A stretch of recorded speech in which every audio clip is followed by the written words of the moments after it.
Hey lads, did you know Country's back in? welcome to Uh, the podcast. Country Oh, music. I yeah, love Dynamite, the Gladiator, and she sings country music. Andrew, does have you she? got a photo you need to send me? Oh yeah, tippy tappy tap tap. There you go. I sent you a photo of Dynamite. I seen it the Oh, other day. Is class. I am gonna enjoy actually editing this one this time because there's gonna be Are you so gonna edit much it? cut Oh out. no, You're not going to edit it. No, there's no no. editing There's, it. there's there's something there's something visceral about just having the live straight on there. As long as no one says anything dodgy, you can cut that out. Okay. Oh mate, I just want it all No left. This is like, do you remember train before when stories. we did like a 2 and a bit hour sesh, and then when it appeared on YouTube the next day it was 40 minutes long. I was like, Let that go. Where like did the where's all the good conversation? cut on the cutting room floor? That's where that I went. mean, half the conversation was Alan saying, "Do you know what I mean?" and then talking about like a video game mission specifically for like 5 minutes straight. What game Yeah, was there's it? nothing wrong with that, mate. That's the Call of sort of Duty or content something. people tune in for. That sounds like good content. That and like Sure. over and over again. Actually, that is about a year old now, so we probably need a new soundboard. Oh yeah, Do yeah. keep Shaw though, because that was good. Show's good. I haven't played a bit of Hollow Knight or Silk Song for a while, so Have you finished Ulsan, have you? no. Oh, mate, get on. DLC's nearly out. It's free DLC as well. Perfect reason. Shout No, out I got rid of the Team Xbox, Cherry. didn't I? Coming back across from Have Oz. you got a new one yet or not? No, not yet, not yet. I Come was on, looking at buddy, we need you back CEX online. versus buying a brand new one. How much do you think Yeah. is second hand? Like I reckon like 50 quid less. 40 quid less. It goes Mate, from I'm not think- surprised. 450 quid brand new or 410 second hand. Nah, For a Series X. for a Series X 1 terabyte. Just get a new one. Let's get a new one. Yeah. It's retaining its thing because nobody wants to, because of the fucking RAM shortage in it. Yeah, That's why. nah. Oh. What about an nobody's X? going to Just take a RAM out of an Xbox and put it in a PC, surely, just for that. Mate, the What data about- centers will. Elon Musk will be on it. Nice. Should we do a quick intro? Because this will be like the first episode of this season, really. Like in a Teams meeting where you go around and say like your name, your title, and how long you've worked there. Yeah, let's do that. Name, title, just name and favorite player. Of all time or in the current Sunderland squad? Oh, I'll say all time because mine's very simple. Oh, fucking hell, right. All You should have told me time. about this before. No, No, it's this better is putting you on the spot, man. So Prep work, mate. Anth the Mackem, hello, and Julio Walker. Boom, done. Next. Right, I'm Andy. My favorite all-time player is Sergio Aguero. Aguero! For Sunderland. No, you said all-time player, like Oh across yeah. the board. Okay. Yeah. It's still Julio Walker for me. Like exactly what Do you know what? wanted with the bar. I met David Moyes once, and he was watching the Man City game, and I said, "Hey, are you scouting Aguero?" He went, "I wish." I mean, that dates that story because David Moyes is in it and Aguero was playing. So What? this is we're talking a decade ago now. 2008. Anyway, Anyway, Where'd you see David Moyes? I seen him in the Carbon Grill. I was there for me dinner. Or, I can't remember. I was there for some reason, and I walked around the corner, and fucking Davey Moore was sitting at at the bottom end where the bar is in A1 Guns. He was down there. well, that's where he sitting goes. watching the footy on a Sunday afternoon. That's funny, man. Good for him. At least he was probably staying at the hotel and he thought, I'm not going to Yeah. sit in my room. I'm Yeah, going to go and mix with the commoners. I got a photo of him as well. I think it was me, Stace, and Davey Moyes in a photo. Or maybe me and Rachel and Davey Moyes in a photo. Is it like the notorious one We- we've got with Rather Crouchy? than Have you got- Crouchy have you- and Johnson? I've had to Right. delete that off all my devices because of GDPR. Go ahead in your hand winners. Go on then. Who's your favourite player then? Mr. Xhaka, new profile picture. Oh yeah, new profile picture because my ender was my old one, and so I pay my ender. yeah, I love my ender actually. I wouldn't say he was my favorite player ever though. Okay. I So think, who is? are we doing Sunderland or just No, across all-time the players, board? mate. In the everyone. All-time players who I've ever seen. Mm-hmm. Yeah. Right, I mean, and this is easy though because if we're talking about players who I've seen in the flesh play football, Mhm. Messi at Barcelona. Oh yeah, we all went to Incredible. the stag do there, didn't we? Yeah, whose stag do was that? Yeah. Some moron. I don't think I can talk to him anymore. It's This man right here. it's what's it called? I forgot who Aguero's favorite fan. Aguero. Actually, Aguero said once I entered a competition on Twitter. Aguero was hosting it, and he sent you like if you won it, you wouldn't have like a signed postcard, and I fucking won it. He said Where is exactly it? right. Where is it? What is it? Don't know, but I got a digital I can't- copy as well that I can find. Prized But possession. he said right, so he wrote West at the top because that was my name on Twitter, and then a load of shit in Spanish, and I was like, "What the fuck's this?" Like I don't understand it. And when I translated it, it was like, "Thank you for the support on and off the pitch, Aguero." That's cute. Aguero. Yeah, Aguero. Anyway, Aguero. Okay. Alan's turn now. Go on. Neymar was also pretty good in that game. Mate, Barcelona. you're picking two players I really don't like. Yeah.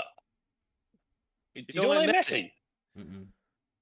Oh, mate. Was it because of the It was the bullshit of the World Cup. because of It's- the World was it- Cup? I Well, knew it's you were not- going to say that. It's not, He but also fucking he's just mind been control walking. He's Paredes. been walking around the Push that pitch for guy. like the last 7 years. But mate, 40-year-old lad I know, but that it's had just, water on the pitch. it's just shit football. I get it; it's energy reserving. He's still got the skill, but for me, he's boring. Proper boring. I mean, I've never heard Messi being called boring before. No, you have. And that's Right. just not a hard-hitting commentary you get on this podcast, mate. Everybody's got to listen to that. Right, I think Messi's boring. Going to go right. I'm not listening to this for the fuck of this season. Bip. Done. Not enough of that. Subscriber count dropped through the floor. All right, it's Alan's turn now. I've talked too much. So, Well, if it's all-time player, you probably won't have heard of him, but he used to play for Inter Milan. Recoba. I actually haven't heard of him. Yeah, I've liked Recoba. He's left footer, played for Milan in the 90s, in the early 2000s. Oh yeah. He had a fucking wand of a left foot. And back in the day when you didn't have Sky, and well, I didn't have Sky because my mum and dad wouldn't pay for it. I used to watch Italia 90 on Channel 4, or Football Italia, sorry, on Channel 4. And Inter Milan was the team I used to like to watch because I used to like watching him. So yeah, Recoba. cool. Mate, it's a strong choice. I don't know what we're gonna say, but I don't think any of us ever watched him, so we're just gonna take your word on his. Oh, I his just left got foot. on YouTube. You know, there's plenty of clips of him on that. So he was a great player. I'm gonna Google him now. See what Yeah. he's doing these days. So He's I don't probably know. retired. I don't know. I hope so. Well, he is mate. retired. He's probably going. He's probably retired. He was playing 30 years ago, but Alvaro Recoba. Yeah, He's nickname El Chino. that's you know, I. That's right. He's the current manager of Deportivo Tacharina in Venezuela. There you go. Well, Oh, I'm right. just getting the Happy days. Alvaro Restaurante, which is in Villa Castellano or Down Hendon, I Porto think, isn't it? in. Down on the river in Hendon. it's just opposite McDonald's in the center of Rome. Oh, lovely. Is that like Excellent. Well, is that their that's it version of for today. Shiva's bar? Yeah. Oh, let's talk about should him. we? I think Yes. I think next week or whenever we do the next one, maybe I don't know, probably not next week. I don't know how much we're going to discuss in the week. Next week should be just favorite tournament players. Okay. Next time. Yeah, for the intro. Alright. Yeah, no worries. So you got a bit of time to think about it. I'll have to change it from Julio Walker because you can't have the same player twice, surely. Julio. Julio. Oh. Always believe in Mate, your we had a great it was gold, wasn't it? We had a great and then he went to Borough, right? And they had an absolutely shit song for Arca. It was like Julio Arca. Julio. Mate, it was can you imagine the fucking lyricism that went into the Julio Arca Gold song? I mean, And they it's. just fucking sung his name on repeat. Good job, lads. I mean, I mean- we can't really say much because if you just look at Lee Catamol's song, Lee Catamol. But that's good though, that isn't it? If I had to pick a favourite chant, go on, yeah. Mate, it's gonna be the Nyron one. I know what you're gonna say. no, It's- well, it's the Steed. Italian is a good one, but it doesn't get sung a lot now. But I was Bring kind it back. We'll bring it back in the round game. Rivers Italian. Steed, Yeah. lad, wherever you may be. Hey, 40 We'll a stop day, there. mate. We'll stop there. That's my that's my favorite fact about Steele McBrog. He was out on the tabs all the time. Was he? Yeah, mate. I thought 40 a that- day. Fucking hell. So that chant was GG, wherever you may be. You eat dogs in your own Oh, country. you got Oh, no. mate. It's been cancelled. Oh, that's the bit you cut out, Smithy. We'll come Is that back. not we allowed? knew what we were getting Nah, into mate, as soon as we cancelled. started referencing. No. Cancel. I'm gonna play the sad horn. Then we'll move on. There you go. Right. Well, if you bring it back to Sunderland players, we're talking about Sunderland chants Yeah. and country music. Enzo Oh. Lafay one is Billy Ray Cyrus's "Achy Breaky Heart." I don't think I've heard Don't that break one. my heart, an achy breaky heart. So Sing there the you Lafay go. one at the same I time. brought it back. Okay. Enzo Lafay. I just That don't was think it. you Got understand. Lafay. Yeah. Oh yeah, so it is. Yeah. See. That it, mate. Well, there you go.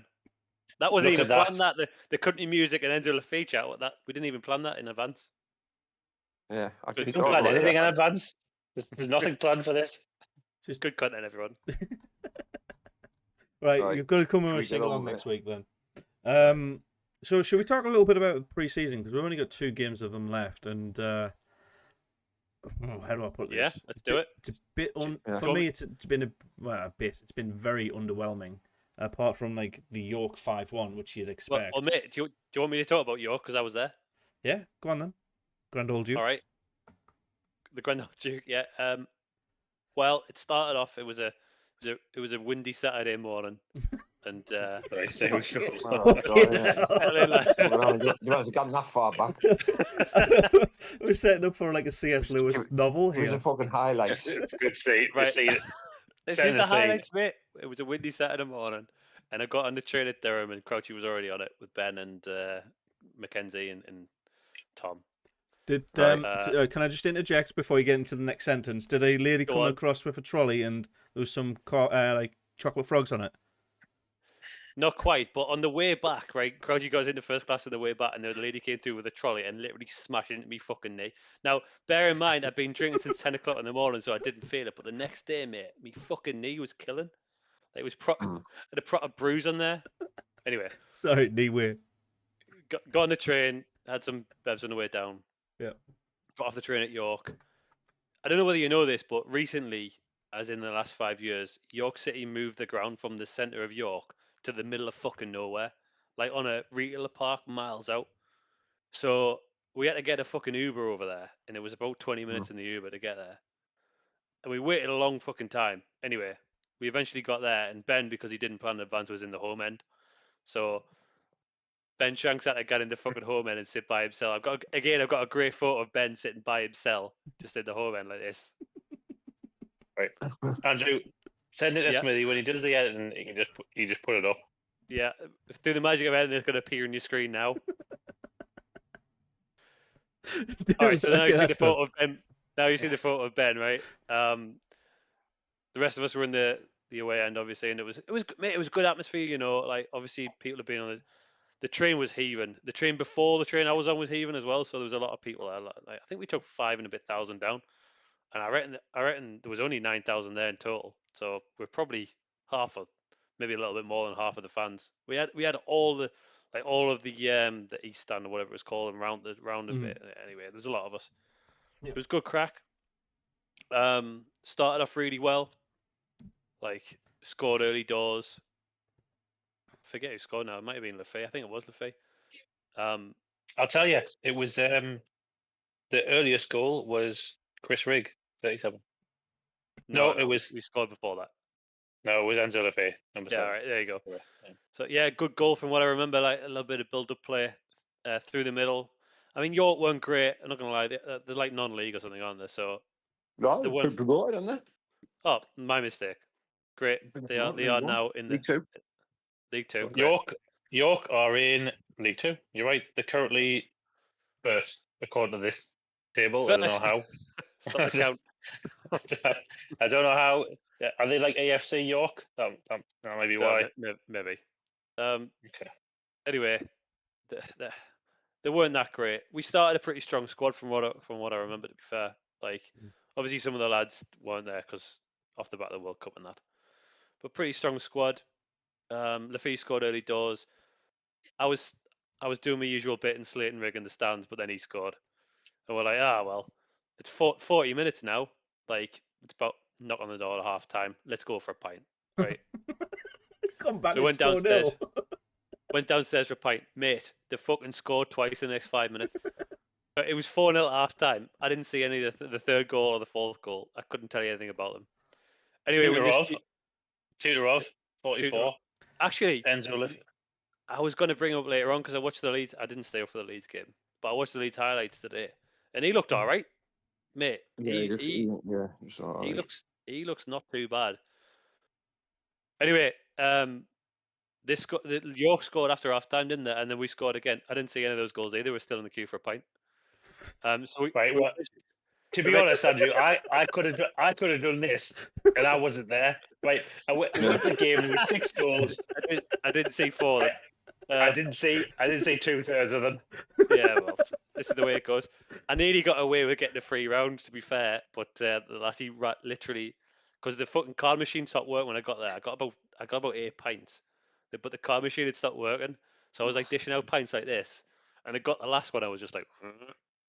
Anyway, I was halfway back to my seat, and the fucking last came pelted down. The card machine doesn't work when you come back and tap it. I was like, you bastard. Could have been away there. Anyway, she didn't get arrested. It was a good away day. Like we looked all right from what I saw. Yeah. Well, I don't think League Two opposition are going to really. That's not really reflective. You know what I mean? It was all about fitness, wasn't it? So it is what it is.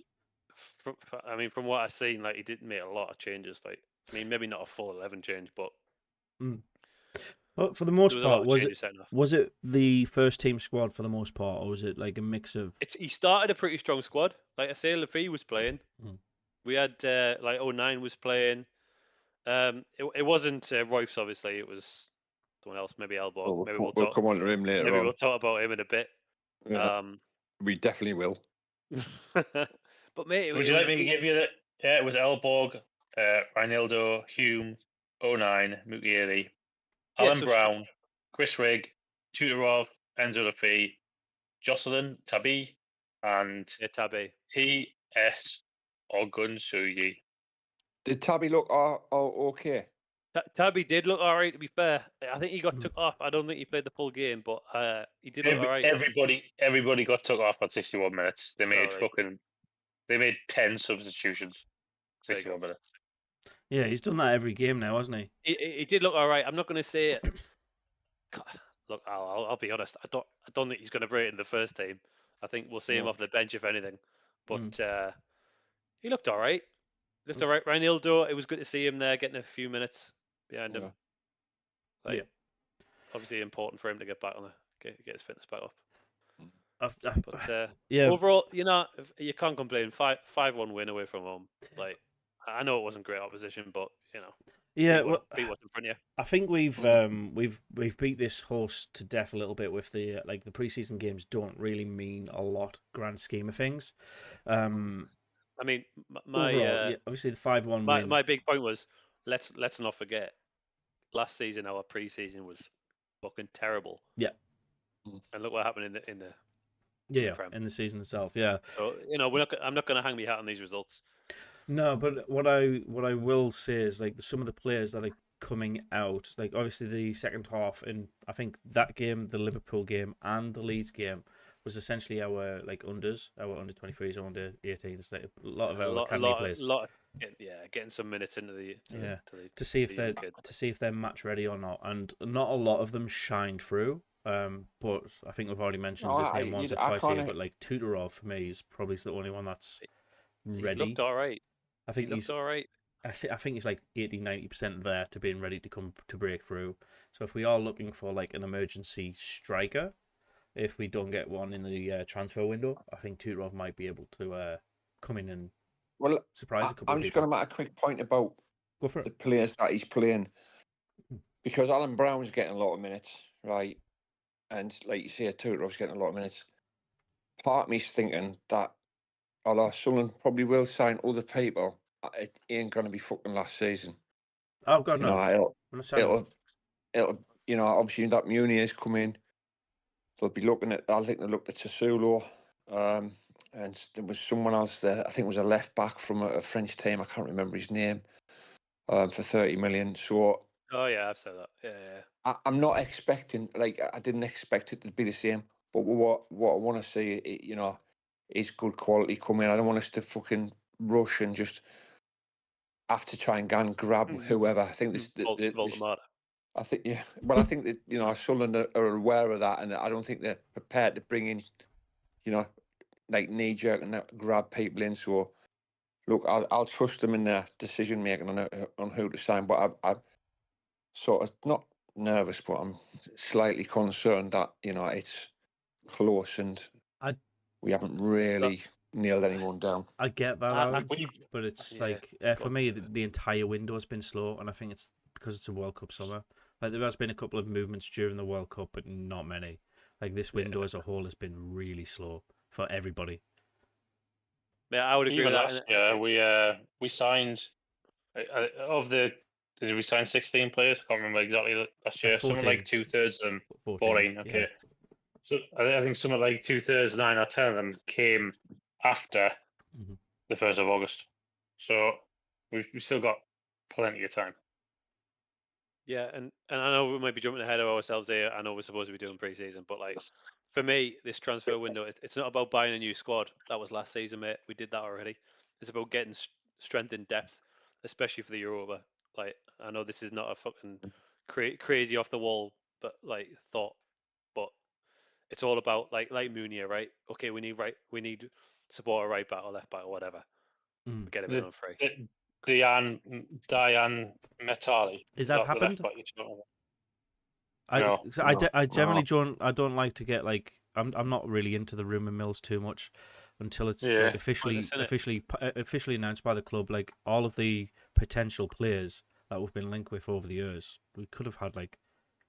I can remember when on the Sunderland Till I Die documentary, and like, why the hell is Zlatan Ibrahimovic on this list? Like, you're just looking at people's names and going, even that Fabrizio Romano saying, "Here we go." A lot of bullshit. Until Sunderland say this is our player, I'm not really going to... I feel like that is a good marker, though, when he says that, to be fair. Like 9 times out of 10. Yeah, I was going to say... trying to chat that one, which really fucking annoyed me. You forget that this guy's paid, right? Like, he's not doing it for fun. This guy's sitting... He's paid to, like, spread rumours and do stuff, right? Like, he's essentially a fucking influencer, for want of a better term, right? So, like, you can take what he says with a bit of a pinch of salt. His accuracy is 84% apparently over the last 5 seasons. That's pretty good. It's pretty good. So still, that's 16% for me. That I'm like, until I see it, I don't really believe it. Like I'm with you, mate. Like I'll just wait until see who's announced by the club. Like, but we're talking about well, you know, going back to the friendlies. Yeah, like Mundell, Brown. You know, they get. Are we just rate Mundell? You don't rate Mundell? No, I never said didn't rate Mundell. Never said didn't rate. What I'm saying is they're getting minutes.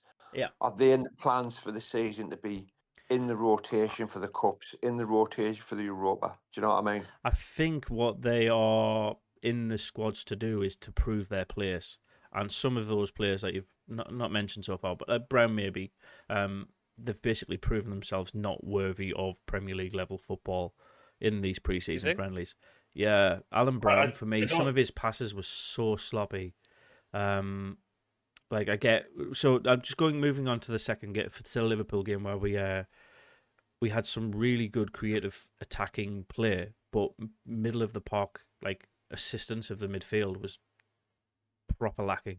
Like there's nobody. I know it's a free season friendly, but there was literally no drive. There was like no urgency from anybody. There was no midfield in that game. We stayed up watching. Is it not because Liverpool? Is it not because Liverpool's midfield was much better than ours? When we complain that there's no midfield, no. I mean, I didn't watch it, so So we put out. I wouldn't say our first team squad, but like a pretty solid squad in the first half. We dominated that first half. We should have been 3-4. We did. Absolutely. We 2-1 up at half time. Is that right? No, it was one We had each. It was one each. it was ones each. It was ones each, but we had a very good first half. I remember I think Ballard got an early card, didn't he? But the ref wouldn't card any of the Liverpool players for anything at all. Lafie was really good. Rig had a good game. Hume on the wing. I think I tell you what. When I look at the stats now, oh yeah, okay. So apart from Isidore, 6.3, the next worst player on the pitch was Alan Brown, 6.4. There was nothing in midfield. There was no sitters. He went missing a lot. Mm-hmm. I didn't really particularly enjoy the second half because obviously. Yeah, so the second half, we put out our academy team, and they put out their, I wouldn't say full strength, but they basically swapped it around. It was a switch, wasn't it? Yeah. So it was switched. We put our kids, and Szoboszlai came on. Who else came on for them? Was Ingamoa playing? Ingamoa. Yeah, I think he played the first half. Kirkes came on. Chiesa. A lot of their more senior professionals played the second half, whereas we put our kids out. Okay, we're going to put the better team out the first half, and yeah, we should have been ahead. There was a couple of chances. The Fee obviously scored an absolute fucking cracker. What a goal! It was a screamer. Mm-hmm. It was great. And also we got ahead. I know we obviously lost it. We got ahead. We scored an early one in the second half. I think it was Turov again, wasn't it? Yeah, it was Turov. Yeah, exactly. But then again, the wheels came off a bit. Szoboszlai scored pretty much 5 minutes after that, and then we can talk about it. I mean, look, I am not going to blame Elborg, right, for some of them goals. To be fair, he was only in goal for he was in goal for the first two, and then they switched it to Simon Moore, and he let in the last two. After 60 minutes. Yeah. Yeah, but the first two, his positioning for the first goal, he was so far left. It was I don't know. It was like he was showing him the goal. You know what I mean? I get you've got to sort of move around and position yourself for the shot. But he literally, I just think his awareness of where things are not great. Yeah. And when he dives, it feels like he doesn't dive. It feels like he's just on the spot and he's just fell on the floor. Yeah, Saga Spuds. Definitely for that. That Leeds goal, Christ. Yeah, he just flopped around a bit. I did watch that Leeds goal, mate. Again, I don't want to make excuses for him. He's a keeper. He should know how to position himself and balance himself. But it was clear he was wrong-footed. He was trying to recover. His body went one way. His fucking legs went the other way. It's a simple shot as well, though. Yeah, mate. It's not as if it's flew past him at any pace. He's just got it all wrong. And this is not something new. I was probably on. Maybe I wasn't on there, but I've certainly talked to you guys when Royce was out, sort of back end of last season for a few games, and Elborg was in. Fucking hell! I did not rate him in the slightest. I was nervous every time. Back to Pato days. Mate, yeah, that's the thing. It's it's the Pato nerves. But to be honest, I'd rather have Pato in the fucking net than Elborg. You know what I mean? Why don't we just farm out? He's back, mate. He's back, isn't he? He's back, but why don't we farm out Elborg on loan? Right, let him. I mean, he's obviously young. And what about that Matty Young? Is it Matty Young? He signed a long-term contract, but I think he's gone out on loan. Yeah, but if this lad's any good, why are we persisting with Elborg? Is not a fucking second-string keeper. Simon Moore, maybe, right, he could play cup games, but I just feel like, Elborg ain't the answer. He's not back up for me for Roofs. I agree. I've seen I've seen maybe 5 or 6 games with him in goal, and I haven't been impressed with him in any of them. So for me, that says he's not ready yet. Yeah, I think the positive or the silver lining we go with it though is he has definitely got room to grow. He's very, very young, and immature. So all he needs to do is just switch on that bit more, learn, understand where Premier League players are going to be likely to strike from as well, because he might be just used to a different style of football. I know he's been here for a little while now, but he could still be used to yeah. the European style of football, where they build up and slowly try and like cross the ball in, and maybe he's really good at stopping crosses, but when it's like a freak shot from like 30 yards, or I don't know, I'm trying to give him a little bit of benefit of the doubt here, but no, it's that gotta be Leeds goal was piss poor. yeah, It was Yeah. piss poor. yeah. I don't care how far he's up. Like, there's a way the keeper plays these days, right? The old sweeper keeper, right? I get it. I get that he pushes out. He's the extra man in defense, so you can play it across the back. I understand, right? Mhm. But I don't care how far out of position you are. Like, and Lafay shouldn't have lost the ball, right? So I will say that he shouldn't have lost the ball there.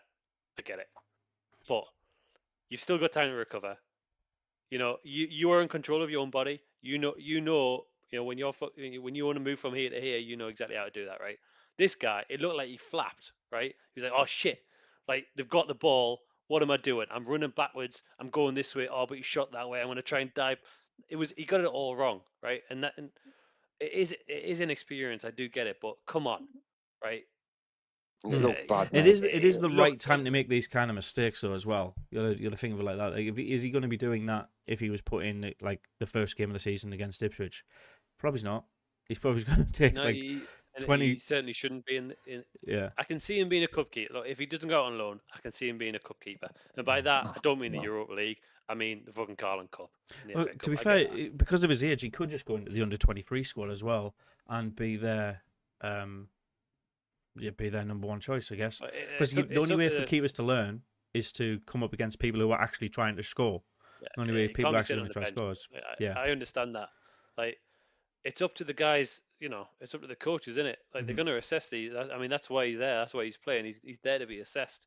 See where he is. Is he at the level or Well, is he not at the level? Do we think I he don't has think he's at the potential? level. I mean, I agree. I agree. It's not low. I don't think he has potential either, to be honest. It's really harsh for him, but we've got to be harsh as we stand. You know, we're a European team now, so no, not for me. Yeah, get shot. To be honest, we signed him for 2 million quid. We're I'd signing for take 2 2 million million for, quid. yeah, I'd take 2 million Fucking, quid I for thought him it now. was fucking academy. 2 Oh million quid. no, we signed him. From Signed him where? last year. It was a Sweden. Malmo, I think. Malmo. That's Sweden. Yeah. You know, Listen, 2 million quid's neither here or there. It's pennies, isn't it? it's not. So No. you know. Let's get revenue for 2 games, I guess. But Yeah, still, man. But I'm not saying sell him. I'm not jumping that far ahead. I just think he's not ready for me. Like I can see him maybe playing in the cup if he doesn't go out on loan. yeah. But like, I don't want us to kick the again. Like, oh, cause we bought him, let's fucking play him. If he's fucking not good enough, he shouldn't be playing. Sure. You know what I mean? We've had plenty of players. I mean, I just think, well, top of my head, Padeva. You know what I mean? Oh, We Pavera. bought him. He was horrific. We got rid of him. Have we got You know rid of what I him? mean? Huh? Ian Pavera. No, he's still in the squad. I think he's still on He's the gone. books, isn't he? No, he's gone. He's surely gone. He's I fucking gone. hope so. Can I'm someone Googling it now. confirm if I'm Pavard Googling is it still on now. the fucking books? Mate, we can't. If this is the Is he? case, then we've got so No, much baggage we need to get shot of. I'm looking at the squad now. He's not here. Ian Pavera is a Colombian professional player who plays for. Then it just does the ... thing. What a fucking tease. He now plays for Inter Bogota. Yeah, we got. There you go. In Good, 'cause he was the fucking Colombian league. Right, there you go.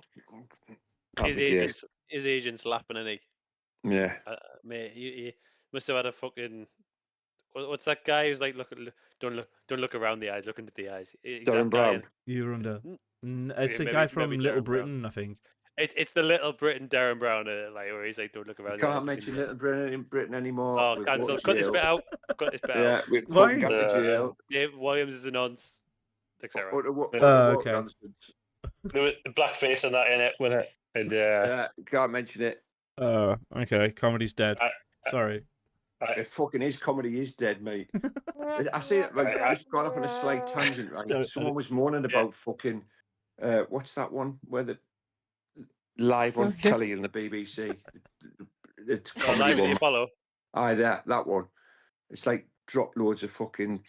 Been binned on it. They've been live at the They've Apollo. cancelled it, Yeah, you know why? Because it's shite. Because Well, how come Mrs. Bro's Boys still getting a fucking yearly release? We're on a tangent. because No, that is shit. Sorry, Ian Pafina, comedy is dead. Yeah, you've cancelled comedy, right? And it's utter what nonsense, and it's shite. That's why. Mate, I tell you what's good. Have you watched the Revive Mock the Week on like some random channel? Have you watched that? Yeah, they did a couple of World Cup episodes. It's on YouTube for free. Yeah, it's on YouTube for free. That's all you need to know about it. Like, get it. It's still as good as it used to be. I mean, Ed Burns trying to be a bit edgy. He's trying to be the new Frankie Boyle or whatever he was. That's never going to work. That's never going to work. Yeah, isn't it? Ed Burns is not Frankie Boyle, but nevertheless, it is funny, and you should watch it. Not my cup of tea. Left wing nonsense. Here we go. Well, it is. It's not. I tell you what. I like Shane Gillis as a stand-up. What is it? Because he votes for reform. He's American. Well, maybe he votes for Trump. I don't fucking care. I think he might have. Now, Shane Gillis is funny. You should watch him. This bit's definitely getting cut out. Like Smitty's like he's got up on his screen right now. He's like, right, my eyes are timestamp A to timestamp B. Cut out. My eyes are glazing over with pure boredom of the political talk. Like, listen, Alan likes. Would you like a segue? Right-wing comedy. I'll give you a segue, right? If we're talking about left wing, I'm looking at the sofa score, Sunderland score now, and it's listing Wilson Isidore as a left winger. That was good. I like that. Clever. Well, that's the start, right? Well done. So the left wing nonsense is Isidore, and the right wing nonsense is what? Enzo Lafay? No, don't play Lafay out wide. Chris Rigg. Nice. Who's our right winger cutting in on the left? That's what I want to know. Where's our Paddy? Where's our new Paddy Roberts? Well, there's Thames Dean, Talby, there's fucking Angulo. No, there's another guy who keeps on getting injured. I can't remember. Talby doesn't play on the right, does he? I mean, he probably can. He's class. He can play anywhere. Thames Dean can. I think he played on the left, cutting in on the right. Yeah, he's listed as a right winger. I'm trying to wing Thames Dean, Talby. No, who did this? What are you looking at? Sofa score. Sofa score. Sunderland scored. Yeah. Mate, someone was cross-eyed digging that, like, because they've got everything back up front. It's listed. Simon Adingra is listed as a left and a right winger. They just don't know. He's neither. I don't think he knows. Adingra's like, he's just happy to be there, and he's just like, yeah, I'll be it. Whatever. Well, technically, isn't it fucking Hume now? Is our right winger? Keep pushing him up. Like, what the fuck? Yeah, if Hume. Reggie loves him further up, doesn't he? He's like, yeah, go on, lad. Go on, Trey, push yourself a little bit. If Hume's going to start on the wing, he is 100% in my fantasy squad. Like, 4.5 million defenders on the wing. He's straight in there. This is a different podcast, I think. This is Smitty's fantasy football. Oh, I need to do a fantasy football. I might do it as a video, though. Who's your Sunderland players, David? Go on. I'll not change mine. You tell me yours. It's got to be roofs. Everybody's got to have roofs. No.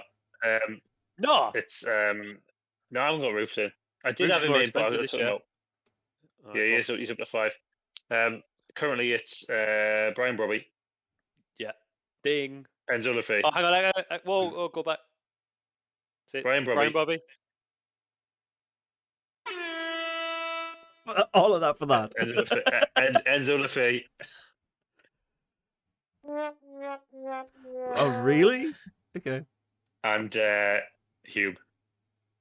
I'll get you a shout of 3 for that, like. Yeah. What's wrong with the feel out penalties, mate? You want him in? Oh no, for Sunderland. Mate. There was a all right, everyone discovered the soundboard. There was a period last year where I had Lafay in for like 5 games straight, and it was like 2, 2, 2, 3, 1. I was like, great. Right, well, just do us a favour. You don't put him in, and he'll score fucking 6 or 7 every week. Yes. If going back to actual Sunderland, well, we're talking about Sunderland, but like the split penalty situation last year with Diarra and Lafay.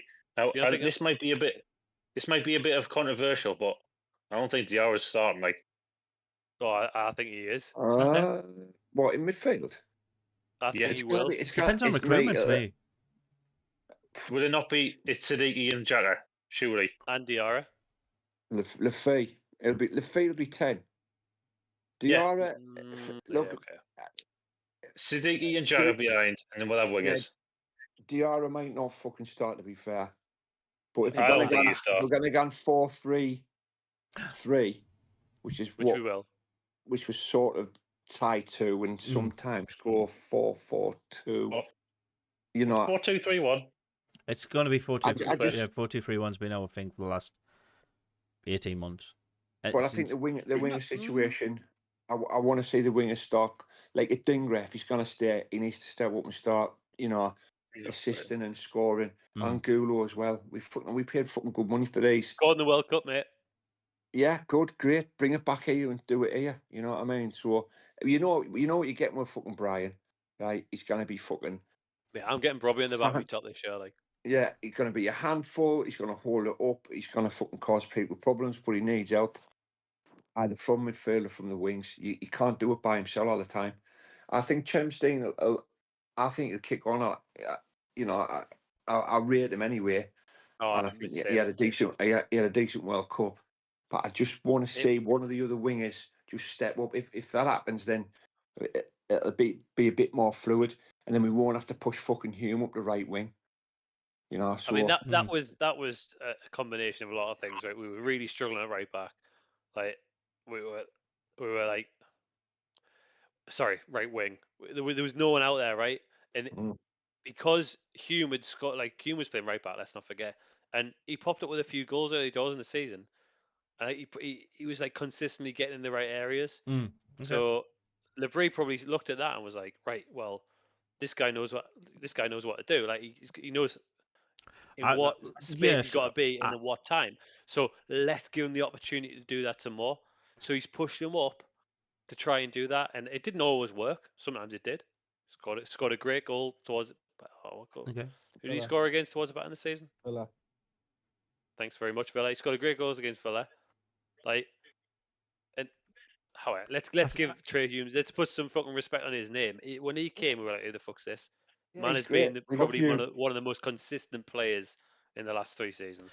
I think he's better when Ballard's on the pitch, though. I don't know if that's just a part and parcel of better when Ballard's on the pitch, mate. Yeah, fair. When Ballard's on the pitch, nobody's messing. Everybody fucking knows. Right, listen, centre back sword.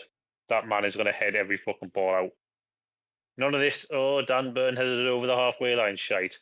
Dan Ballard is going to fucking clear everything, and what isn't cleared is going to be saved by roofs. And that's why Sunderland's going to concede 9 goals this season. Ballard. What, no goals at all? No goals. Plus 50 No goals. No. 38 0-0. Zero concession. Oh, that'd be good. This does rely on those players remaining fit, which has been a problem for Ballard. Do you know we only finished on negative goal difference because of the Nottingham Forest game? Yeah. That was one of those games you consign to history, don't you? Like, let's forget that ever happened. I don't think we should. What a random who nobody saw that coming. Like, it's like a flash in the pan, proper fucking outlier bullshit, innit? Like where did that come from? I know it's we're talking about last season again. Wanted to survive, didn't they? Like, you know what I mean? It was the necessity for them to fucking cling on to Premiership, So I think for us as well, we were half on the beach. I think at that point. Mm-hmm. I think maybe after that there was a talking to about what we can achieve, which we did. Yeah, it was a kick in the arse, wasn't it? Yeah, I think so. Okay. Yeah, cool. Last season talk done. So that was last season summarised in 3 minutes. Or less. The thing is that with the pre-season games, we've got Wrexham in 2 days' time, then Lens twice in the same day, and then who's the other French team? Rennes. And then it's Premier League. So 3 weeks' time we're playing Ipswich. What do we need to do or change between now and then? Is this Wrexham game going to be just another let's put out the academy, see what they can do, and then put out some fringe first team players? Or what are we changing up? What do you reckon we're looking at for this next game? I remember sitting here this time last season saying after a couple of bad results in pre-season, saying, "I don't care about all these academy cunts now. Like, you can cut that out if you want, mate. That was a C-bomb. Mm-hmm. I didn't care about these academy guys. Let's just play the first team. I want to see what they're like." This season's a bit different for me. Like, yes, I want to get minutes in the legs, but it's gonna be a long old season, man. Like, yeah, I don't want anyone burning out too soon. I don't want anyone picking up a niggle. Like, Right. for me, Question. I think he's going to continue to do the same sort of thing. I agree. Is Wrexham still over in the US? Is it? yeah. Yeah. It's the last US game. Yeah. So I would imagine it's going to be more of the same for Wrexham, and then maybe we'll start seeing what we expect to be the starting 11 in the Lens and the Wrens games. See the fucking the lens, well, whichever one it is, because it's behind closed doors, isn't it? Yeah, so there'll be 2 full 90s basically, because we're playing 2 games in the same day. There'll be 2 different full squads playing a full 90, which again, that back to your point earlier on, it's about getting legs in. So 180 minutes of football could be for 1 or 2 players, but highly doubtful it's going to just be 90 minutes guaranteed per player. If anyone plays 90 in the first game, they're not playing 90 in the second. I'd be surprised if they're even on the bench. Goalkeepers, maybe? Oh. No, we've got 4, like. It'll be Elborg and Moore, I reckon. Elborg will play a full game, Moore will play another. Yeah. I think you'll see this when we play the last friendly. You'll see what we're going to be looking like against Ipswich. Yeah, I think I wouldn't say that'd be starting lineup, but I think it'd be near enough. Yeah. Okay. Yeah, I agree. I think there'll be 80%, and with a sprinkling of academy guys in there. Tudorov, what's your man up front called 57? Tudorov. Yeah, I said Tudorov, then I doubted myself. I think he'll be in and about because he's proved that he could maybe do it, right? Yeah. Or he certainly seems to me like the one who has proven the most in the past few games. Yeah, he's only like 18, 19 as well. He's a kid. Yeah, man. It's a good prospect. Yeah. I'll tell you. We'll see about friendlies before we move on. Yeah, sure. Last season, like Andrew was talking about that, I went to the Hearts game, and it was an absolute fucking write-off. And I was. It was away, wasn't it? It was up at Hearts. Yeah, it was fucking Tynecastle. I was fucking dreading the season after I watched that game. I was like, we are nowhere near it. But you know how wrong I was. So yeah, I don't think we can really, like I said last year, let's look at the first 3 games and then reassess at where we're at. Like, I think that's how you go. It's first 3, and then it's first 10, and then it's half the season. That's how you work. I'm just going to pull up the fixture because I know we have obviously the preseason friendlies, but with what do you call it? The the transfer window. I think we only have 2 games. Yeah, with 2 games. We've got Ipswich and Fulham game, then the window shuts. So we can't really reassess where we're at after Brentford. I don't think that's informing anything. Like I think the guys behind the scenes have done it. Like do the work way in advance. If we are looking at let's say we get beat off Ipswich, right? I hope we don't. Mm-hmm. I hope we do a West Ham smash and 3 now, right? But let's say we get beat off Ipswich. Yep. I cannot see that changing anything in terms of transfer policy. It's way too late in the fucking day, and I don't think the guys down there now. I mean, maybe if we're talking about 3, 4, 5 seasons ago, different story. But the guys there now, not reactive in the same way. See, I understand where you're coming from, but I disagree because if you look at, and I'm going to use the classic example at West Ham last season, lost the first game. Yes, it was against us, but like they lost the first game and they could have reacted a lot more proactively in the window to seal up their gaps on the and like in the CDM position. If they sealed that up earlier, they might not have had this many. They're gonna need to seal that up because we're gonna sign Souček pretty soon. Like, you reckon? Christ, Jesus. How old is he? 37? Mate, he's won in Europe, mate. He's won the Europa Conference League. He's won it. He is 31 years old. What more experience do you need? I mean, we do have Jacques who's 34, so I guess that's desperate. Mate, you know I'm right, Smithy. You know I'm right. He would be a great right about Souček, he would be. I am, man. He took West Ham down, and he's got no mobility. Get away, man! West Ham went down because Souček didn't perform. Is that right? Well, one of the reasons. I do struggle with the idea of keeping relegated players Somerville from went the Premier down, League. or whatever he's called. He sold the fucking Saudi. Somerville and Bourne was Bourne not at the end of the season, but Somerville, it is going because he's a good player. The rest of them haven't. I don't know where. He can't be that good if he's getting to Saudi. Well, he's gone for the money, hasn't he? He could have went to a Premiership team. Waste, man. Well, it is a waste. But what I'd say about what I will say about Souček is, I'd watch podcasts because I like every time we play someone else, I like to watch to see what they talk about their team and about who plays where. And the West Ham banged on about Souček being a fucking cart horse all season, and they put Potts in, which they did, and then Souček came sort of back in at the back end of the season, and they started to fucking get beat again. So for me, he's fucking no way. It's a liability. Why don't we go for change one player? Why don't we go for Potts then? Why Potts instead of Souček? Because Potts hasn't won he didn't start the fucking Conference League final. He doesn't know. He doesn't know what it's like to be a winner. It's got nothing to do with the final, man. It's about the whole season. To be honest, the European trip for me it's great, but we need Premiership survival is the fucking highest priority. Like if we get knocked out in the first rounds of Europe, I'd be like, that's sad, but we need to stay in the fucking Premier League. And Souček, I agree. It's beyond him. Oh man, listen, I'm not saying he's going to start. Souček, why did you change your favourite player to Souček instead of Sergio Aguero? Because you're fucking bang on about him all the time. Football is a game of opinions, and I rate Souček obviously higher than you. Like I think he's got. I'm going to buy a West Ham Tom put Souček on the back. There you can. You get it for Christmas. Get a West Ham top with Souček on the back, or some fucking wherever he goes to Saudi or whatever. Like, listen, do you think I think he's a good player. A fucking thing where he wins something on Twitter? Yeah, mate, I'll get straight on it. Get a post.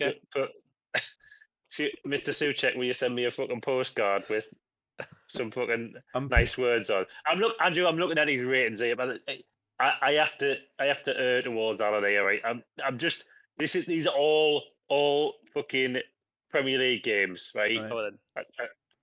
Right. Did it change? I know you changed them in real time. You're taking a point off, so I'm going to add a point on for every score you say. No, I'm not. I'll send you I'll send me the screenshot of what I'm about to read out, so you put it on the fucking screen, right? So this was the Christmas period, right? Yeah. Well, who did he play? Right. Bournemouth on the 22nd of November, 6.6. All right. Bournemouth finished in Europe. Liverpool 6.4. Right. Liverpool finished in Europe. Man United finished in Europe. Brighton 6.4. Brighton nearly finished in Europe. Neely's not fucking doing it though. I'm just saying, you're saying that you played the shit team. You've picked out a run at West Ham's had where they've played the decent teams. You'd be like, oh yeah, Souček shit. It's not representative, is it? Every game. Andrew, sorry, Forest. West Ham lost this game, but he did manage a 7.2. There you go. So against the lesser teams, mate, he's right there. For the benefits of Google Gemini when they do the analysis on this, it's Thomas Souček. Right. People who disgusted this. Thomas Souček. Jesus the podcast. Christ. Mate, I think he'd be a good signing. Listen, that's my opinion. Well, fucking hopefully, before he's not listening to this podcast. If you are, lad, mate, Souček's your man. Come on. He's massive as well. He's he can defend corners like you didn't. You didn't want Lafay in the box. You want fucking Souček. You would be the person Andrew, calling for every Luton player to be back in the Prem. Andrew, he's got Jacob's crackers for fucking toes, mate. You're bringing Chong back as well. What I'll say about him defending corners is the game isn't 90 minutes of corners. It is if you play an Arsenal, though. He's not starting. I've already said he's not starting. Man's going to be brought on in 70 minutes. What use is that? If we bought, it's good experience, mate. It's good experience in the dressing room. He's won in Europe. Great. If we bought him, I wouldn't go, oh, fucking hell, we bought Souček. I go, there's a rotation player. Oh, there's another Ian Pavetta. I said at the start, right? I said at the There start. must be other players. He's not starting. He's not getting ahead of Xhaka. He's not getting ahead of Saniti. He's not getting ahead of Diarra. But he's a good player to have. There must be other players we can invest in. Tell me You know what I mean? I'm not looking at the market at the minute. How about Pierre Ekwa? Diamante, what, the guy who's getting the PSG or Bayern Munich, where he's gone? Do you not want Pierre Ekwa back then, or? Oh my god!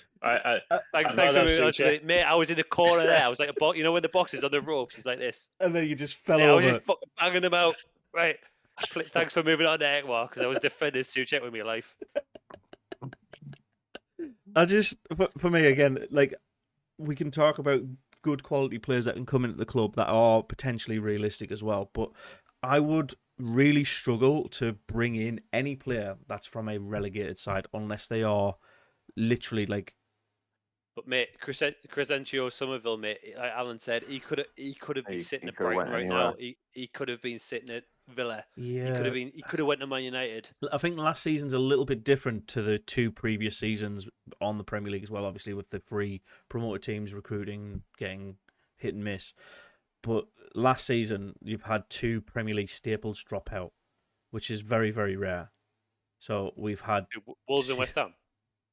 Yeah, they've recruited for 8 years, if not more, for Premier League. Wolves have got one or two good players. I mean, they are horrendously running the background.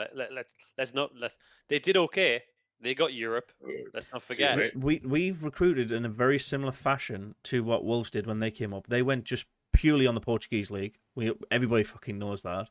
We've gone a wider European spread, but we are looking to find European gems. France, right? Yeah, France, Belgium, and apparently with Elborg, Sweden. But you were looking around the top tier levels of UEFA Conference and UEFA. What's the other one? Europa League. Sorry, one we're in. Yeah, the one we're in. The one we're in. We're looking at players that. You just check next time. Right? Yeah, we're looking at those top tier type teams that have just missed out on qualifying for those tournaments. So it is very, it's a very niche market, but it is very profitable if it comes off right. Robin Roofs is the prime example of that. Getting him from NEC is brilliant. Like he's shot through everything, but we've recruited 3 other people that haven't. So, like, but it's a lottery, isn't it? It's the same every year. You buy some that are a fucking bust. You buy some that they're good. You know, it's every year, but the margins become finer as the competition gets harder. You know what I mean? So we have to really, really do our homework. And I know Speakman's gone, and hopefully Gil Forey, whoever's working with him, you know, gets these fucking lads over the line. That's it. I mean, I'm gonna maybe, I don't know, make some assumptions here, but do you not think Gil Forey was the man who was doing the job anyway? I know Speakman was not at the beginning. Maybe not at the beginning. I get he came in later on. I understand that, but do you not feel like he was running the show and Speakman was just the figurehead for a bit? That's how I feel. Yeah, I feel like Dreyfus wanted to go in a direction. He picked the best man for the job at the time, which was Speakman. I think Speakman's took us through, the divisions, if you like, with his knowledge and contacts. And I feel like Gil Forey is the next, or Dreyfus wants to go to the next level in, bringing players in. You know what I mean? So Speakman did a great job, but I think Dreyfus is like, right, okay, Speakman's done great. Can you get me this? Can you get me that? And he's went, well, and Gil Forey's went, I can do that. So I feel like he's seeing Gil Forey as the next level up from Speakman. I agree with what you're saying 100%, but there was a time where they were overlapping, right? They definitely overlapped, but people were still talking about Speakman being the guy to bring in X, Y, and Z, right? It's a 5-year plan, wasn't it? Well, maybe they were just working together. We slated the 5-year plan. It worked. Go back 2 years on this channel. You'll find us slating the 5-year plan. No, I don't think we slated it. I think we just said it fucking better work because we were livid. No, we were livid because of Beale. It was great. It was great.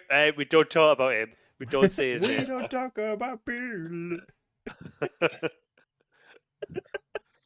No, You're right though. You're right though. There was a point where we were like, "Where's this going?" Right? Yeah.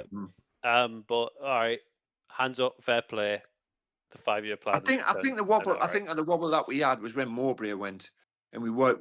You know, it was like we liked Mowbray. It was knee jerk, wasn't it? Fuck's, The reaction was knee jerk, and was what like, the fuck's going on? We were sort of worried because it was a 6-month period where we dropped down the championship like a fucking stone, and it was a worrying period for sure before Reggie came along. But hey, that's the peaks and the troughs of football. Do you think there's a little bit of like caution in the wind as well? Because obviously Sunderland are a team that do naturally follow patterns.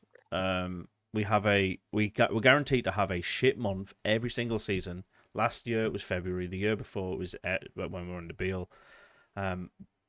We have a run of fixtures where it just like completely tails off, and that builds off momentum.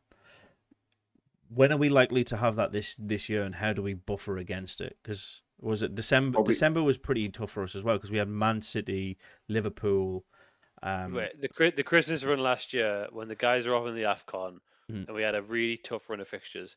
Look, we said at the start, I personally wrote it off. I was like, listen, if we get like 3 points out of these these 5 games over Christmas, it's probably going to be a decent. We did all right, didn't we? We did all right. We did all right. Yeah. The issue came, surprisingly for me, the following month when like we got some of the guys back. Okay, Diarra was injured, and etc. Again, Jagger was injured. Jagger was injured. Diarra was injured. We had a problem, right? Like, but we came through it.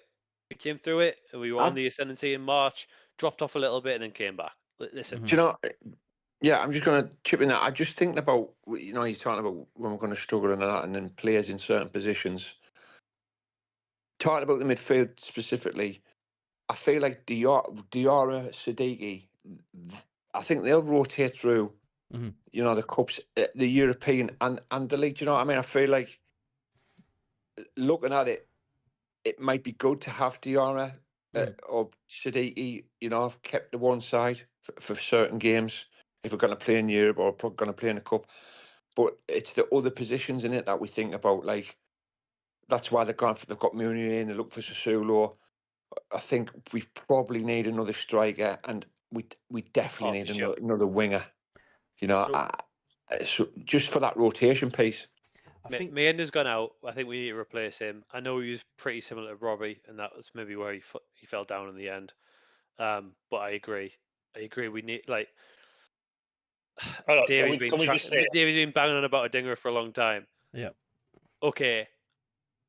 If we got to replace him, we got to replace him. He's there now. I hope he does. You know, I hope he ascends the heights we never expected. So, but we probably need another winger, right, to play on the right side.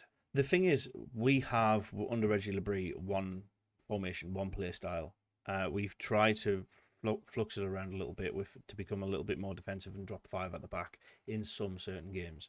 But we are a 4-2-3-1 formation. And to be fair, we tried 4-4-2 a couple of times as well. Nottingham Forest is the prime example of how did that turn out? Yeah. How did that turn out, Smithy? And the first half of the Man U game was a 4-4-2 as well. It was just hey, that Man U game. We were good in that game. I know we finished 0-0, but I'm talking about the 2-0 where we lost. We got beat in the first half. Now with 2-0, and then we did nothing when we changed it back to normal. We need to. I think obviously we've got the positions and the rotations on the 4-2-3-1. I think we need a backup plan rather than just a pure this is our go-to. Because as soon as we get a go-to, the Premier League susses you out rapid. So we need players that are multifaceted in that they can play more than one position. We can't sit with 5 at the back. We can't we just cannot sit with 5 at the back. Teams do it all the time. Sit back. That's Thomas Tuchel that went. Yeah, exactly. We can't do that. We need to be on the front foot. We can't. I'm not on board with this 5 at the back with fucking wing back shit. No, it's a flat back 4 for me all the time, and then some kind of variation between the next lot up, whether it goes to 4-3-3, whether we play 4-5-1, whatever. But just not 5 at the back for me. And I just want to quickly go back to what we were saying about Mayenda and Mayenda and Adingra there as well. Listen, Mayenda was.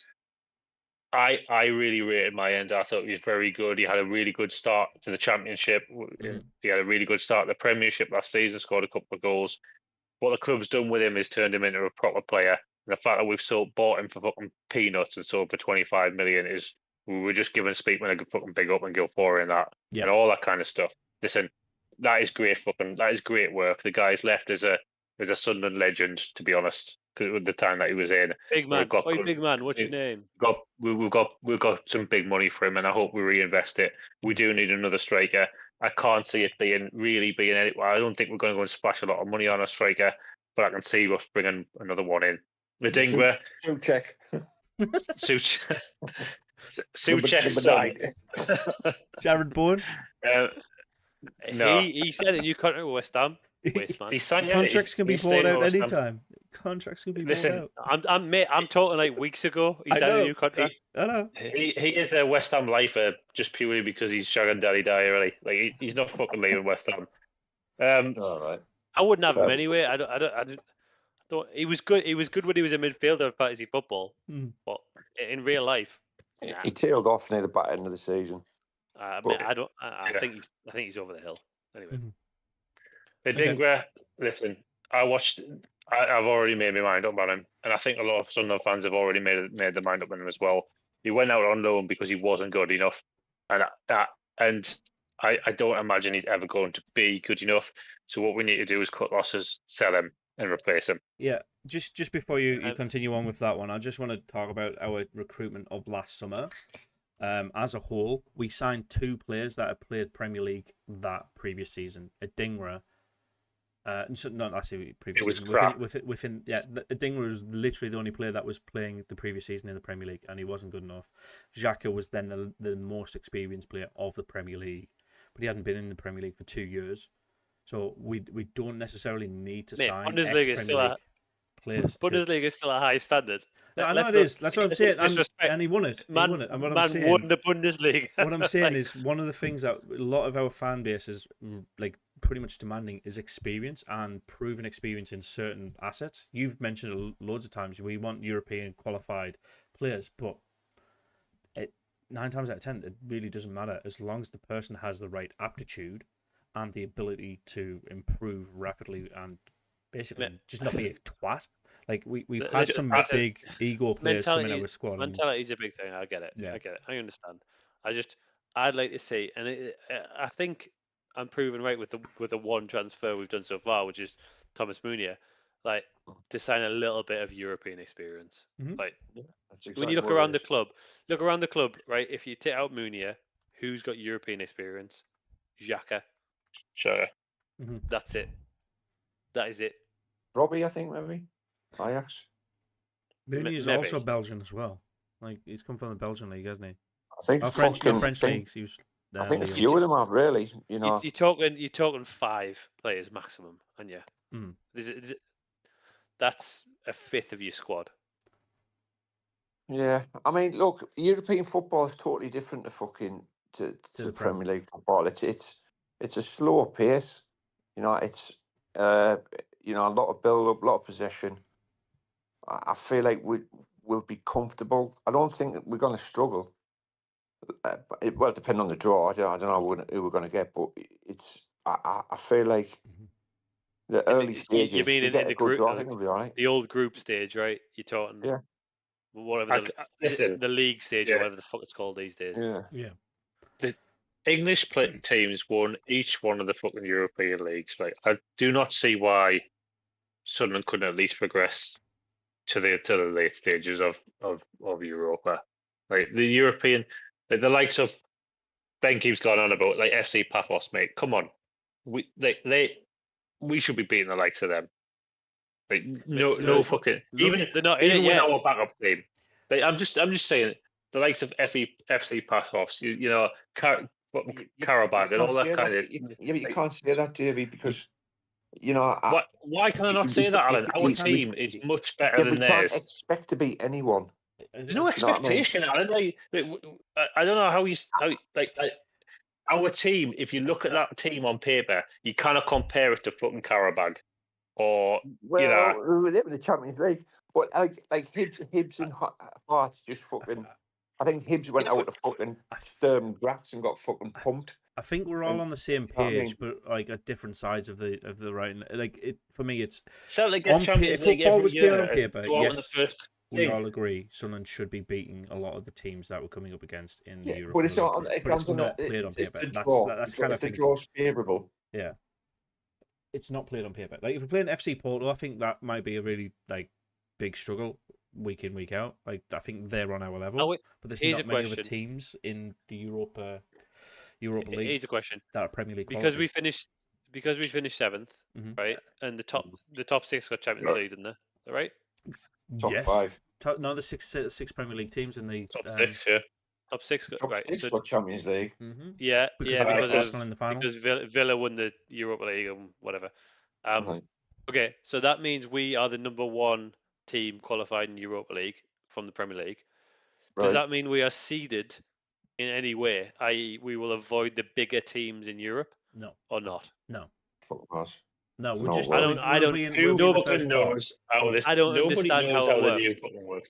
Nobody understands it. We're in the first pot, basically, out of the English. So there's 3 pots to pick from, and we're in the first pot. It's just to guarantee we're not just only paying against English clubs in the in that league. That's the only reason the pots are drawn.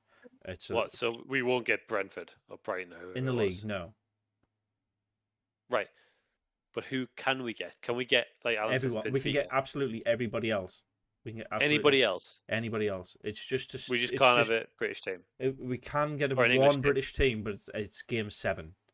Yeah, I don't think I think they're trying to avoid that, didn't they? They're trying to avoid it. So that's the only way. Why have they done? Why have they made this so fucking complicated? Because of the fucking Super League nonsense, mate. Look at how that went down. How? Well, it's kind of like the World Cup in that some teams only played like African nations for like 4 games in a row. Excuse me. That's disgusting. So that's all it's about.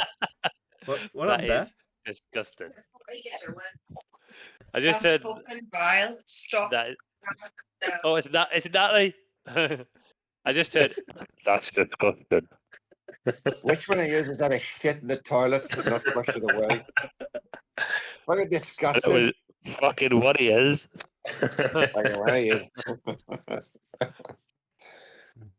They've heard you saying that's disgusting.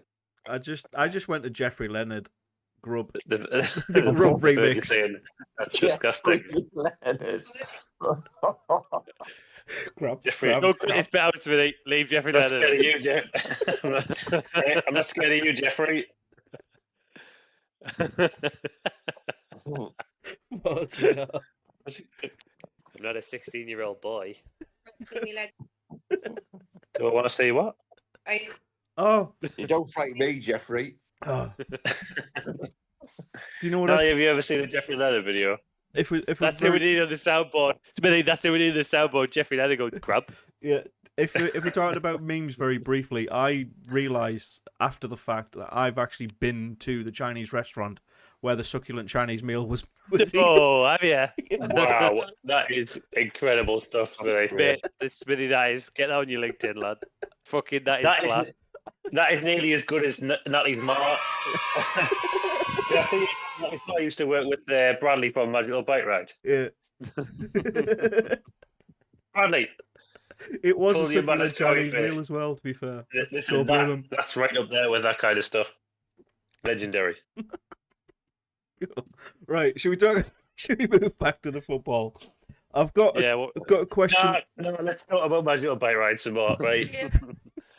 Run along. One more cottages. Where the fuck are we? One more cottages. Riding along, singing a song. Under Next to a great big pile. That's my name on that's my Activision name, a great big pylon. Great big pylon, yeah. Alright, fucking hell. 90% of our clothes. My question. Smitty's cutting this out. I'm trying Jesus to. Christ. I'm fucking trying as hard as I possibly can to get you to better move not be on. cutting this out, Smitty. My heart is gonna Stop. Oh, God damn it, I don't pop. I don't pop. Sorry. Garlic and chips? God, Fucking trippy Garlic, shit. it's garlic and chip. I fucking It's did. plural. I It's did. a singular chip. Garlic and chip. What you got there, lad? I got Garlic. double Garlic garlic. and chip. Garlic and chip. 50 pence, Oh. lad. Did you fuck? I fucking did. Did you fuck? I fucking did. Oh.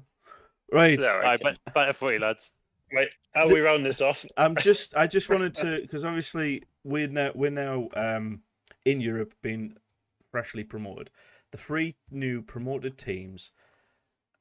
Are you optimistic that any of those 3 are going to survive, or do you think it's going to be return to normal? Just remind us, Smithy, who are those 3 promoted teams, just for the listeners, the 3 promoted teams or watchers are who haven't been Coventry watching the Premier City, League. who finished top of the league, Ipswich, right. which finished second, and via the Yeah. playoffs was Hull City. Or if you want to go back in like 2016, Hull City Tigers FC. That was a very short-lived thing by that guy, The Chicken Man. Turkish man, wasn't it? It was Becky's, but it was Becky's. That rings a bell. No, that was Blackburn Veggie Chicken. Oh shit! Sorry, mate. My I'll just say one thing about the fucking relegation and the expected people that were going to go down, team are going to go down. We're fourth favourite, I think. Sunderland are But fourth no. favourite to go down. Yeah, we are fourth favourite to go down. And that's why you get the grand delusion of people just... We were first favourite again down last year, lest we forget. We're 5-2 this year.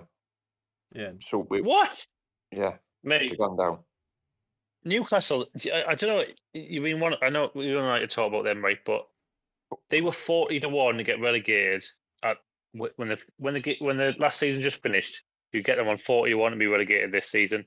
Yeah. A couple of weeks back, I checked because I was like, I might put Newcastle on to get relegated. It was 30-1, right? Now, after Eddie Howe's left, 12-1. Mate, their odds are gone through the fucking roof. They've lost all their good players. They've lost their manager. They're going to bring in a fucking a young manager Nobody from Saudi Arabia. Yeah. Like, the Ramirez is going to go. Like, honestly, if I had a spare fucking wad, I'd put it on Newcastle to get relegated. Yeah, but you can't. I don't think we can. We can't nail it down. I'd wait maybe before we pass. I'm sorry, but I'm literally looking at the odds right now. Right, it's got Arsenal, Man U, Liverpool, Chelsea, Villa, Tottenham, Brighton, then Man City as odds to go down. Man City are 2, 4, 6th, 8th. Tottenham have better odds to survive than Man City. Yep. No, you must be reading that wrong, Smudge. You've just Nope. read up the people.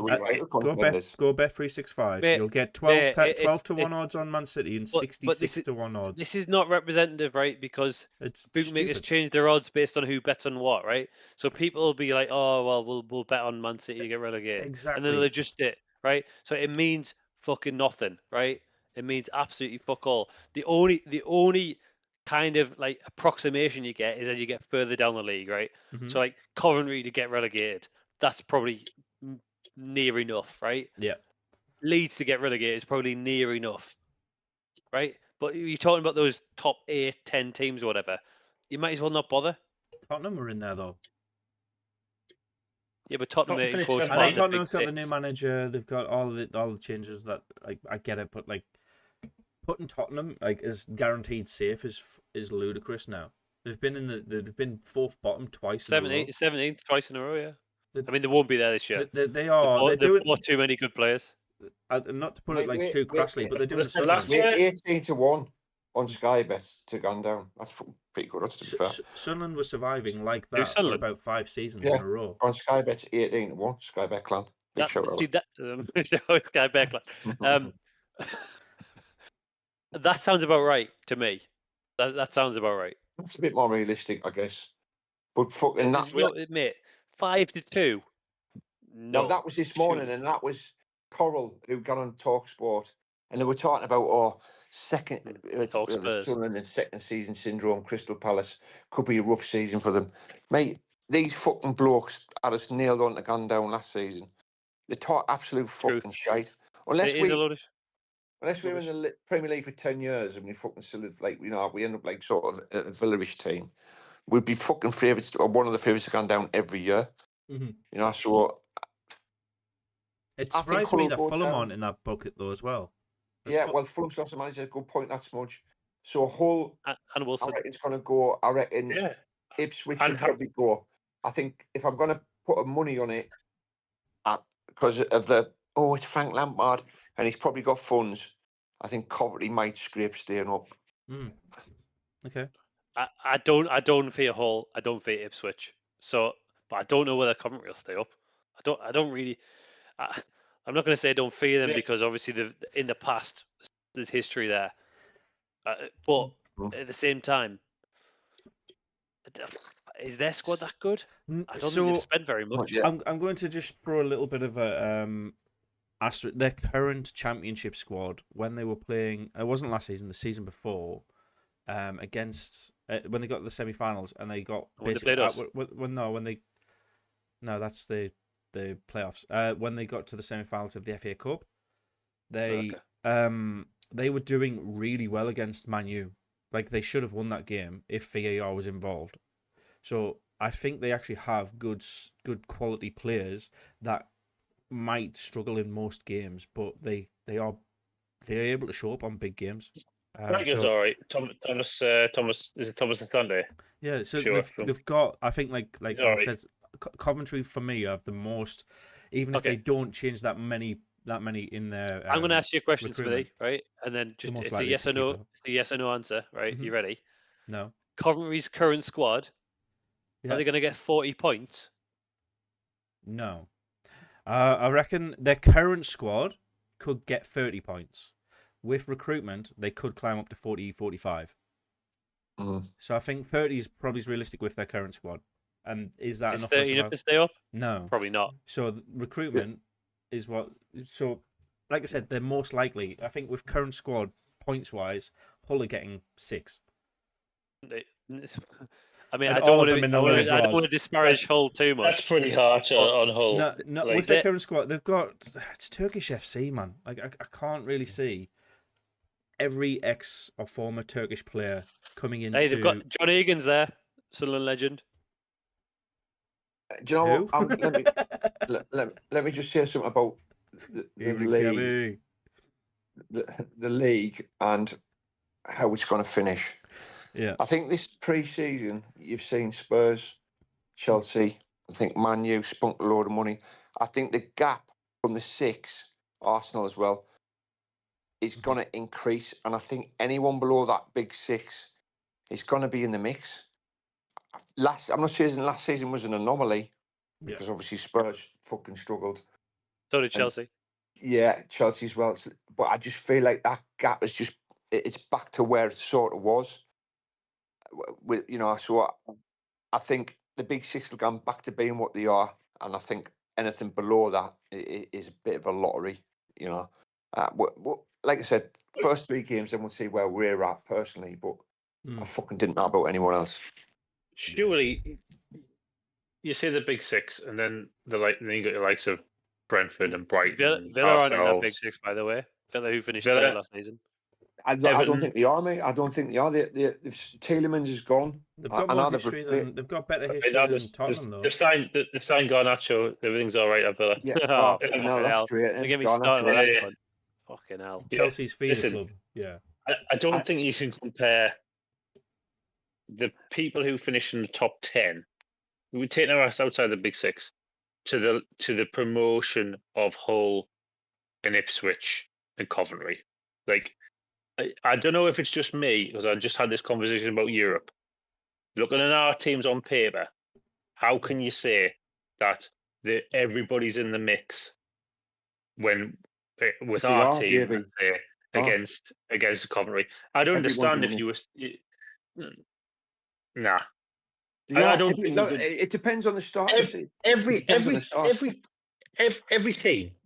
team except for Man United, Man City, Liverpool, Spurs. If you have a bad fucking start, I feel like when you're there, it happened to Chelsea, and it happened to fucking Spurs. They found themselves there, but what I'm seeing is they've dragged themselves out. So someone else is going to fit in there. It could be anyone below that big six, including us, including Bournemouth, including Fulham. You know what I mean? Palace. Mm-hmm. All these teams who, if they don't have a good fucking start because they haven't got the fucking wedge to buy themselves out of it, and again, I'm now hating the PSR. Mm-hmm. And before it was funny when Newcastle couldn't spend money. Now I'm fucking livid about it. You know what I mean? It's no, we're fine. It's unfair. Like I just feel like the gap is always going to be there. They are adapting that, but I think your point is, Al, don't be fucking complacent. No, That's ultimately what the point is, right? We Yeah. don't want to do that because we could find ourselves being dragged down to 15th, 16th, and then you start looking over your shoulder. You don't want to do that. What you want to do is get a good start, establish yourself kind of mid-table, and see where you can, which is exactly what we did last year. Yeah. We kind of want to like secure 30 points as soon as possible as well. So I know it's unrealistic to say we're going to have it done by game 10 because that's 10 wins on the bounce. And Listen, did you know earlier on, we're not conceding a goal the whole fucking season. I told you. If we've got 30 points by the 20, let's say the 22nd game of the season, I think we've done good. I don't think we weren't there by the halfway mark. We didn't have 30 points at the halfway mark last season. Pretty sure we did. I don't think we did. I mean, by Christmas. Well, there's one way to find out, right? There's only one way to find out. Open it up. Bloody buy one. You get one. But yeah, as soon as we get 30 points, I'll be more comfortable in like saying this is how our season's likely to end. If we do that by Christmas, 30 points by Christmas is a 30 points by Christmas. We'll be in the Champions League spots. I mean, we were last year, lest we forget. We were third for a long time. Here's a question for everyone, really. Go on then. Yeah. Would you like? Yeah, I know we're in Europe, but would you? We play a couple of games in Europe. If we went out, would you be that bothered? Me personally, no. It'd be nice to win it or get as far through it, but we haven't been that long. I'm going to give a diplomatic answer. If we qualify for the knockouts, I'll be happy. Yeah. All right. Here's my diplomatic answer. I just don't want us to make a fool of ourselves on the European stage. I don't want if we get beat up a big team and we go out, fair enough. But if it goes really wrong early doors, I don't want that to happen. No. I'd like a deep-ish run. Like David said earlier, like Villa won it last year or whatever. Like Palace won the Conference League. There's no reason we can't go deep because there's some teams in the Europa League that, let's be fair, are not that good. Equally in the Conference League, right? Yeah. What I would say is, I don't want to sacrifice Premier League position for Europe, right? Yeah. Like if you say you're going to win the Europa League, but you're going to finish 20th, I don't know whether I'd take that deal. No, I don't want to take that. Champions League in the Championship. In the Championship. No, I don't want that. Well, I don't. Maybe that's a. I don't know. Maybe that's a. You can't really compare the two, can you? But like, okay, let's say a semi-final run, but you finish 17th. Like, I'm not really. I don't know whether I want that. No, because you'd be more bothered a bit like, oh yeah, we're in Europe, but then you'll start thinking about, fuck, are we going to get relegated? Same with, let's not forget, Palace weren't great last year in the Prem. Like they finished 15th, right? Yeah. You don't want that. No. When it comes to fucking April and May, and you're like, oh, shit, we got to win some games. Like, Europe's in the back of your fucking head, then, isn't it? Like, yeah. Last thing you're thinking of. Sorry, can I just use the stats, by the way, from last season? We were on 30 points at game 20 against Spurs, January 4th. We were on 29 points at game 19. It's possible. Okay. All right. So you proved me wrong. Proving himself right. That's why he's the man. We're just here along. That's why this is his podcast and not anyone else's. But when we play the cup games, you know, I want to see Alan Brown, and I want to see fucking Elbow I trot agree. out. Elbow You know what I good mean? goal in the But FA when I Cup. see them come out, I'll be like clapping them. Yeah, well done, lads. You know what I mean? Because I'll be like, we need to keep our core players for the Premier League.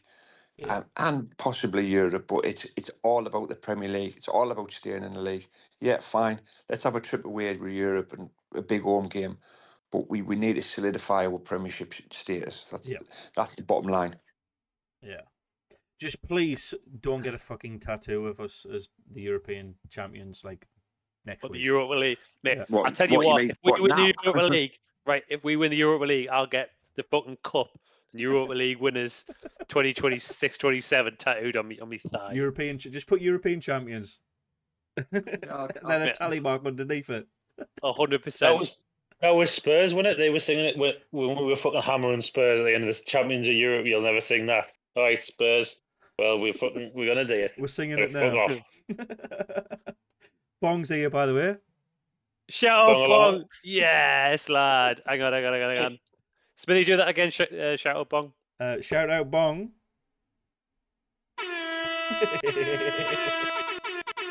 Bong was on the watch along the other day. Bong, I've missed you, lad. It's good to hear from you. Gabby's here too, by the way. Hey, come to Gabby. the friendly Bong. We'll meet you in Vauxhall. Seeing Vauxhall before the Ren game. Just walk in and go, I'm Bong. And then they just come and sit with us. I'm Bong. Fucking do not shout anything that sounds like bomb in a public establishment. I've got bomb! Fucking hell. I'm pleased you're still kicking around, Bong. Right, we're calling it there. We're calling it there. Yeah. So, how much football is it between now and next Friday? Because I think it's just the Wrexham game in 2 days' time. So I would like to keep Friday 8:30s as like the go-to. Obviously, without Friday night football happening. But I think just while we're in the pre-season, we can miss next week and then do the week after. Are you watching tomorrow? Is it tomorrow? It's the day after. It's Sunday, isn't it? Sunday at 5 o'clock. That's like a flashback. 5 o'clock. 5 p.m. 5 p.m. 5 p.m. I'll be here. Are you streaming it? Yeah, because it's Sunday. It's easy. Right, all right, then I'll be on for that. I'll be here. So I have to spend another 8 quid. I'm going to be here. Are you going to be here? I'll be here. Bong, are you going to be here? Yeah, I'll be here. Cheers, Bong. I'm so glad we did that. Though. Bong, you sound like you're gonna a girl's voice, Bong. He's gonna get testosterone, man. Disgusting. Right, we'll call it there. I'll catch you on the watch along on Sunday. Enjoy your evening. Yeah. Catch you around. Yeah, watch you see there. Chat, boys. Bye.